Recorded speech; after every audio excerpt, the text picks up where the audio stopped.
नमस्कार मंडळी, मी दिव्या तुमचं सगळ्यांचं आपल्या चॅनलवरती अगदी मनापासून स्वागत करते। उपवासाला ज्यांना साबुदाणा वडा खायला आवडतो पण जास्त तेलकट खायला आवडत नाही, तर त्यांच्यासाठी हे मस्त चवदार आणि कुरकुरीत साबुदाणा आप्पे तुम्ही करू शकता। चला तर मग रेसिपीला सुरुवात करूया। तर इथे मी 1 वाटी भिजलेला साबुदाणा घेतलेला आहे।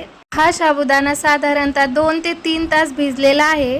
तो मी अगोदर एका मोठ्या बाउल मध्ये टाकून घेतला। त्यानंतर त्यामध्ये 1 चमचा हिरवी मिरचीची पेस्ट टाकली। त्यानंतर साधारणतः 2 ते 3 चमचे भाजलेले शेंगदाण्याचा कूट टाकला। चवीनुसार मीठ टाकलं आणि त्यानंतर यामध्ये 2 ते 3 बटाटे असे उकडलेले यामध्ये टाकायचे। बटाटे थोडे जास्तच ठेवायचे, बटाट्यामुळे हे वडे एकदम क्रिस्पी बनतात। तर बटाटे अशा पद्धतीने हाताने कुस्करून टाकायचे, म्हणजे त्याच्या गिठोळ्या राहणार नाही।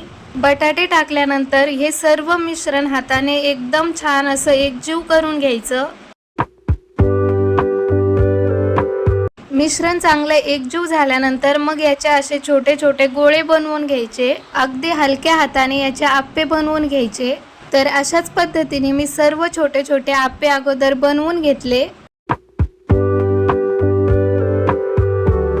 सर्व आप्पे बनवून झाल्यानंतर गॅसवरती आप्पे पात्र ठेवलं, ते थोडंसं गरम होऊ दिलं आणि त्यामध्ये अगोदर चमच्याने अशा पद्धतीने सर्व भांड्यांमध्ये तेल टाकून घेतलं।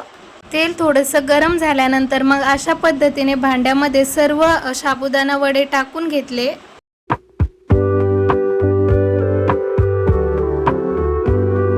नंतर झाकण ठेवून गॅसच्या मीडियम फ्लेमवरती 4 ते 5 मिनिटं हे चांगले फ्राय होऊ दिले एका साइडने। 4 ते 5 मिनिटांनंतर हे आप्पे झाकण काढून चमच्याच्या मदतीने असे पलटी करून घेतले। तर तुम्ही बघू शकता 4 ते 5 मिनिटांनंतर आप्पे एका साइडने एकदम छान भाजलेले आहेत। त्यानंतर मग मी आप्पे पलटल्यानंतर परत एकदा चमच्याच्या मदतीने थोडं थोडं सर्व आप्प्यांवरती तेल टाकून घेतलं, म्हणजे आप्पे खाली चिटकणार नाही आणि एकदम व्यवस्थित निघतील। आणि परत झाकण ठेवून 4 ते 5 मिनिटं हे व्यवस्थित फ्राय होऊ दिले आणि तुम्ही बघू शकता 4 ते 5 मिनिटांनंतर दुसरी साइड पण एकदम छान भाजलेली आहेत। तर तुम्ही बघू शकता दोन्ही साइडने आप्पे एकदम छान भाजलेले आहेत।